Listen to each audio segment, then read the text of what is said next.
Mali, la présidentielle aura lieu le 29 juillet 2018. C'est en tout cas ce qu'a déclaré le Premier ministre Soumeylou Boubèye Maïga en visite dimanche dans le centre du pays.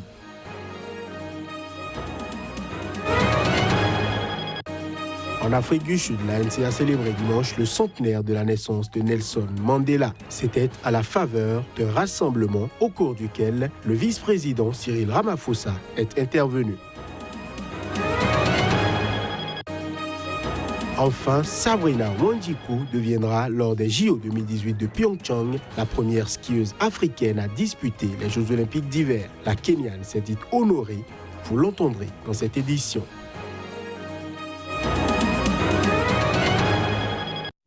Voilà pour les titres de ce journal. Bienvenue à toutes, bienvenue à tous. Le Premier ministre malien Soumeylou Boubèye Maïga, en visite dimanche dans le centre du Mali, a promis tous les moyens nécessaires pour la sécurisation de cette région. Il a aussi assuré que le premier tour de l'élection présidentielle se tiendrait le 29 juillet. Images et son. Le chef du gouvernement qui effectuait sa première visite à l'intérieur du pays depuis sa nomination le 30 décembre avait annoncé en janvier le lancement d'une vaste opération sans autre indication pour sécuriser le centre du pays où les groupes djihadistes sont particulièrement actifs. Les opérations de sécurisation du centre ont commencé, elles vont se poursuivre. Nous mettrons les moyens qu'il faut, a assuré Maïga lors d'une rencontre à Mopti, chef-lieu de la région, avec des cadres régionaux. Mopti est aujourd'hui une région martyrisée. À longueur de journée, du sang, des larmes. Et à un moment donné, nos populations avaient pensé, et certains pensent encore, que les autorités du pays les ont abandonnés.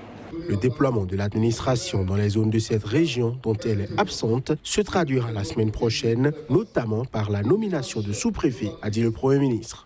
Nous avons décidé de créer des cadres de dialogue avec tous les groupes, avec tous les citoyens qui renoncent à la violence. Nous le ferons avec l'appui de partenaires comme le Centre de dialogue humanitaire, avec l'appui de la mission de réconciliation, d'appui à la réconciliation. Le gouvernement a adopté en 2017 un plan de sécurisation intégré des régions du centre. Il prévoit à terme la mobilisation de plus de 4000 militaires pour assurer la sécurité dans la région de Mopti. Maïga a par ailleurs assuré que le premier tour de l'élection présidentielle se tiendrait bien en juillet, le dimanche 29, a-t-il précisé, soulignant que s'il n'y a pas d'élection, personne n'aura une base juridique pour gouverner. En Afrique du Sud, l'ANC a célébré dimanche le centenaire de la naissance de Nelson Mandela. C'était à la faveur d'un rassemblement au cours duquel Cyril Ramaphosa est intervenu. Ce centenaire intervient dans un contexte où les négociations pour obtenir le départ anticipé du président Jacob Zuma piétinent. Ils étaient des milliers ce dimanche, tous membres de l'ANC, à s'être réunis au Cap à l'occasion de la célébration du centenaire de la naissance de Nelson Mandela.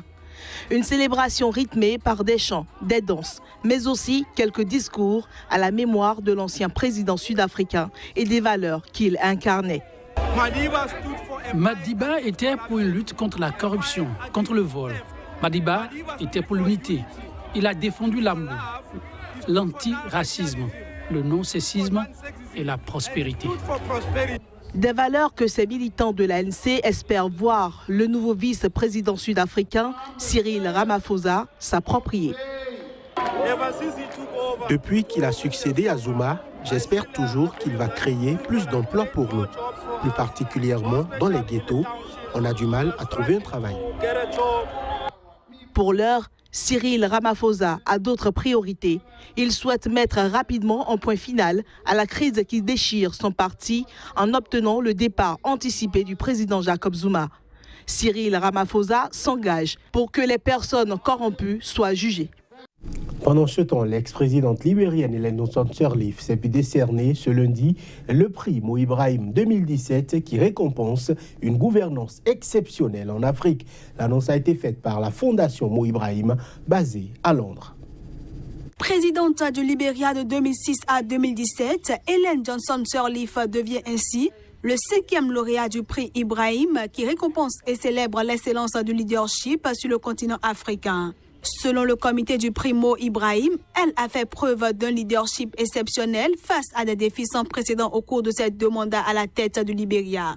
Le prix Ibrahim vise à distinguer les dirigeants qui, au cours de leur mandat, ont développé leur pays, renforcé la démocratie et les droits humains au bénéfice de leurs concitoyens et ouvert la voie à une prospérité durable et équitable. Les candidats au prix Ibrahim sont tous d'anciens chefs d'État ou de gouvernement d'un pays africain qui, ayant été démocratiquement élus, ont quitté leurs fonctions au cours des 3 dernières années écoulées après avoir exercé leur mandat pendant la durée fixée par la constitution de leur pays.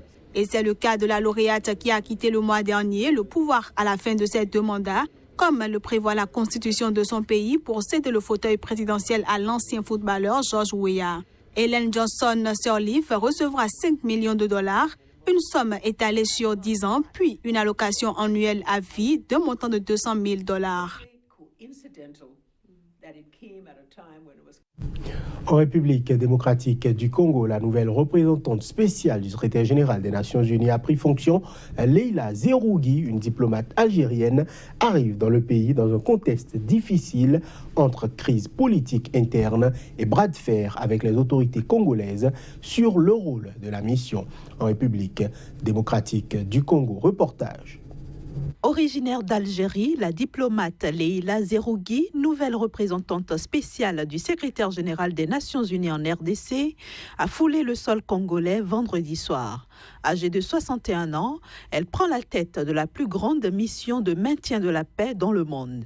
Leila Zerougui succède ainsi à Maman Sidikou dans un pays où elle a déjà travaillé pour plusieurs missions de l'ONU et même en tant que numéro 2 de la MONUSCO de 2008 à 2012. Adulée pour sa force de caractère, sa finesse d'analyse et sa longue expérience dans le domaine des droits de l'homme, Leila Zerougui hérite d'un contexte de crise politique interne, doublé d'un bras de fer avec les autorités congolaises sur le rôle de la mission de l'ONU en RDC. En effet, le président Joseph Kabila a accusé fin janvier la MONUSCO d'être inefficace, de vouloir mettre son pays sous tutelle et lui demande de réduire la voilure. Par ailleurs, la coopération militaire ONU-armée congolaise est en panne dans plusieurs régions, notamment autour de Beni et dans les Kasaï. Ceci à quelques semaines du renouvellement du mandat de la mission de l'ONU attendue pour fin mars.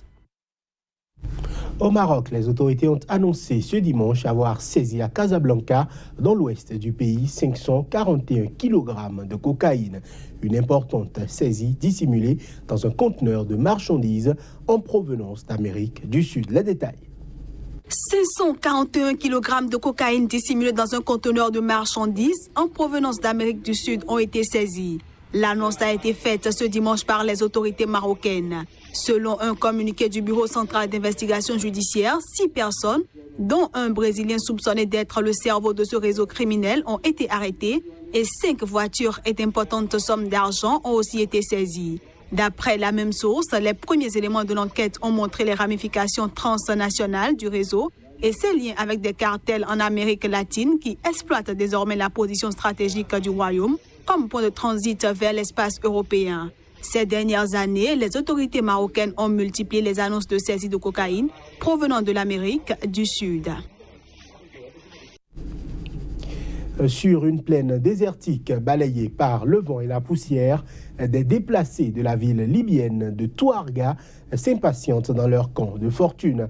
Après avoir été empêchés de rentrer chez eux à la dernière minute, ils espèrent de meilleures conditions de vie. Ce camp de fortune, érigé à 20 km de Touarga, abrite essentiellement des déplacés libyens qui ont été contraints à l'exil forcé à cause de leur soutien en 2011 à l'ex-dictateur Mouammar Kadhafi.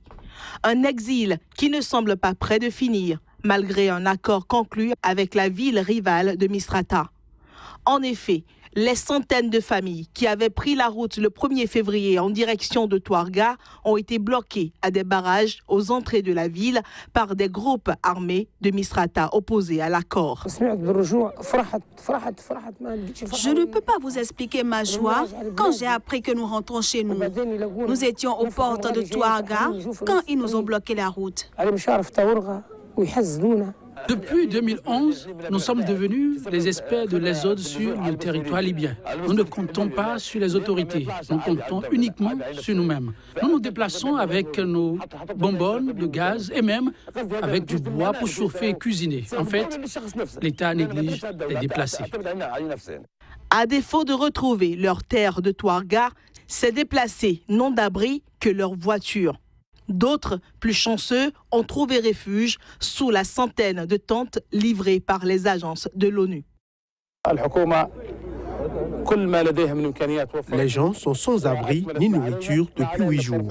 Nous avons besoin de médicaments, de sérum anti-venin. Cette zone désertique grouille de couleuvres et scorpions. Les enfants se retrouvent sans toit ni lait. En attendant que de nouvelles négociations engagées par la mairie de Touarga et le gouvernement d'union nationale n'aboutissent, ces déplacés devront se contenter des 2 tentes qui font office de dispensaires et 4 cabines sanitaires installées à proximité du camp de Fortune. Je l'annonçais en titre, la Kenyane Sabrina Wanjiku, qui deviendra lors des JO 2018 de Pyeongchang la première skieuse africaine à disputer les Jeux Olympiques d'hiver, s'est dite ce vendredi honorée de participer à ce rendez-vous qui rassemble le monde entier. Reportage. Première skieuse africaine à disputer les Jeux Olympiques d'hiver, la Kenyane Sabrina Wanjiku Simader, qui s'est qualifiée pour les épreuves de Super G et de slalom géant lors des championnats du monde à Saint-Maurice en Suisse, sera la seule représentante de son pays du 9 au 25 février en Corée du Sud. Elle raconte sa fierté d'avoir apporté le drapeau de son pays natal lors de la cérémonie d'ouverture. C'était très beau, très émouvant pour moi aussi. Brandir le drapeau kényan, c'est une belle sensation. J'aime beaucoup. Au Kenya, il y a pas mal de fans qui me soutiennent vraiment et qui sont vraiment contents pour moi. Ils m'écrivent beaucoup de messages. Je suis très contente qu'ils soient autant derrière moi.